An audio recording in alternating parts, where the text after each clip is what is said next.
ब्रह्ममुरारिसुरार्चितलिङ्गं निर्मलभासितशोभितलिङ्गम्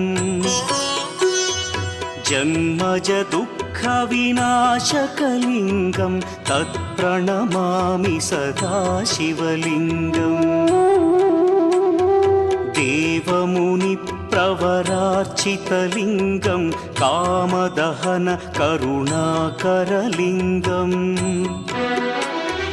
रावणदर्पविनाशकलिङ्गं तत्प्रणमामि सदा शिवलिङ्गम्